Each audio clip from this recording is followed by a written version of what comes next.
The secret door. What happened when Timmy opened it will shock you. Have you ever felt like your life was just a little too ordinary? Like every day was a repeat of the last, and nothing truly exciting ever happened? That's exactly how Timmy felt. He was a boy with a wild imagination, but his days were filled with the same routines. Wake up, go to school, do homework, eat dinner, and go to bed. Sometimes he would stare out his bedroom window and wonder if there was more to the world than what he could see. He dreamed of adventures, of hidden places, of secrets waiting to be discovered. But dreams, he thought, were just that, dreams. Until the day he found a secret door. It was a Saturday afternoon, the kind where the sky is a perfect blue and the air smells like fresh-cut grass. Timmy's parents were busy cleaning the house, and he was sent to the attic to look for his old soccer ball. The attic was a place Timmy rarely visited. It was dark, dusty, and filled with boxes of forgotten memories.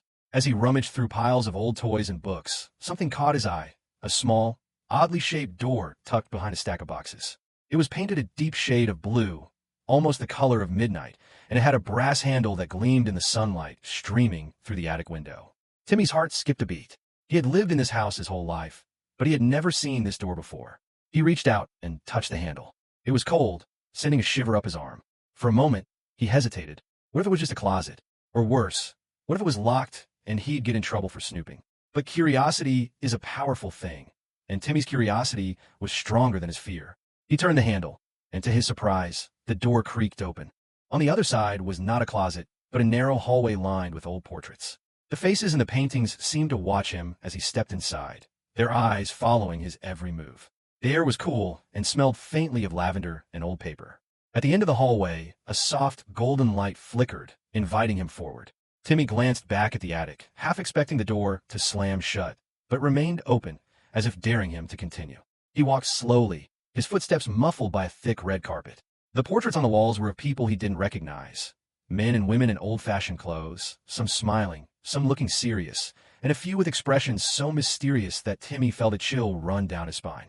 As he reached the end of the hallway, he found another door, this one even older than the first. It was covered in strange symbols and had a small, round keyhole in the center. Timmy searched his pockets, but of course he didn't have a key. He looked around and noticed a small table against the wall. On it sat an old, leather-bound book and a brass key. The book was titled The Book of Secrets. Timmy picked it up and opened it to the first page. In neat, looping handwriting, someone had written, "To those who seek, let curiosity be your guide. The key you hold will open more than just doors. It will open your mind." He smiled, feeling a thrill of excitement. He took the key and fit into the lock. It turned with a satisfying click, and the door swung open to reveal a spiral staircase leading down into darkness. Timmy hesitated for just a moment, then started down the stairs, his heart pounding with a mix of fear and excitement. Each step echoed in the silence, and the air grew cooler as he descended. At the bottom of the stairs, Timmy found himself in a vast underground library. Shelves stretched as far as he could see, filled with books of every size and color. In the center of the room was a large wooden table, and on it sat a single, flickering candle. The library was silent, but it didn't feel empty. It felt alive, as if the books themselves were watching him, waiting to be read. Timmy walked to the table and looked around. He reached for a book at random and opened it. The pages were filled with stories of adventure, magic, and mystery. Some were written in languages he didn't recognize, others in handwriting so familiar it made his heart ache. As he explored the library, he realized that each book was a doorway to a different world, a different story. Some were happy, some sad, some terrifying, but all of them were waiting for someone brave enough to open them. He spent what felt like hours wandering the aisles, pulling books from the shelves and losing himself in their pages. He read about distant lands, brave heroes, and ancient secrets. He learned about kindness, courage, and the power of believing in yourself. But as the candle on the table burned lower, Timmy realized he wasn't alone. From the shadows, a figure emerged, a tall, thin man with kind eyes and a gentle smile. "Welcome, Timmy," the man said. "I've been waiting for you." Timmy's heart raced. "Who are you?" he asked. "I'm the keeper of stories," the man replied.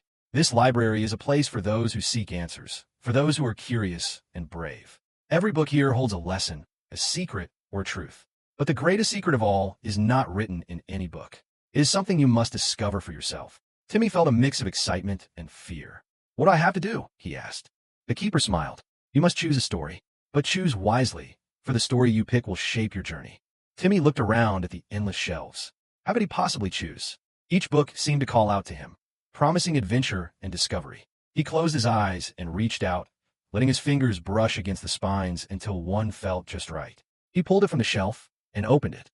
The words on the page shimmered and danced, and suddenly, Timmy was no longer in the library. He was standing in a sunlit meadow, surrounded by tall grass and wildflowers. In the distance, he could see a forest, dark and mysterious. He realized that he had stepped into the story itself. Timmy took a deep breath, feeling the warm sun on his face and the gentle breeze ruffle his hair. The air was filled with the scent of wildflowers and the distant sound of birds singing. For a moment, he simply stood there, amazed. He had always dreamed of adventure, but he never imagined he would actually step into one. He looked down at the book in his hands, but the pages were now blank. Whatever was going to happen next, he would have to discover it for himself. He started walking toward the forest, curiosity pulling him forward. As he moved through the meadow, he noticed a path winding through the tall grass. The path was narrow and a little overgrown, as if it hadn't been used in a long time. Timmy hesitated, remembering the keeper's words. Choose wisely, for the story you pick will shape your journey. He wondered what kind of story he had chosen. Was it a tale of bravery? Of friendship? Of mystery? Only time would tell. As he entered the forest, the sunlight faded, replaced by cool shadows and the soft rustle of leaves. The trees were tall and ancient, their branches arching overhead like the ceiling of a cathedral. Timmy felt a shiver of excitement and a twinge of fear. He had read enough stories to know that forests were places of both wonder and danger. He kept his eyes open, looking for signs or clues. After a while, he came to a clearing where a small stream bubbled over smooth stones. On the other side of the stream stood a girl about his age, with bright eyes and a mischievous smile. She wore a cloak made of leaves and carried a wooden staff. Timmy waved, and she waved back. Hello, she called. Are you lost? Timmy shook his head. I don't think so. I'm just exploring. The girl grinned. That's the best way to find something new. My name's Lila. What's yours? Timmy, he replied, stepping carefully across the stones to join her. Lila studied him for a moment, then nodded as if she had decided something important. You're not from around here, are you? Timmy, he shook his head again. I'm not even sure where here is. Lila laughed, a sound like wind chimes. You're in the land of stories. Everything here is made from imagination and dreams. But be careful. Some dreams are wonderful, and some are nightmares. Timmy felt a chill, but Lila's smile was reassuring. Don't worry, she said. I know my way around. Come on, I'll show you something amazing. They walked together through the forest, Lila pointing out strange and beautiful things. A tree with silver leaves that sang when the wind blew, a family of rabbits wearing tiny hats, a patch of flowers that glowed in the shade. Timmy felt like he had stepped into one of his favorite books, and for the first time in a long time, he forgot to be afraid. As they walked, Lila told him about the land of stories.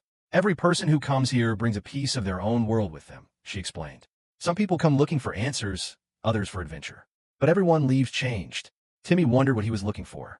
He thought about his life back home, the routines, the ordinary days, the feeling that something was missing. Maybe this was his chance to find out what that something was. Suddenly, the path opened into a wide glade, and in the center stood a massive tree with a door carved into its trunk.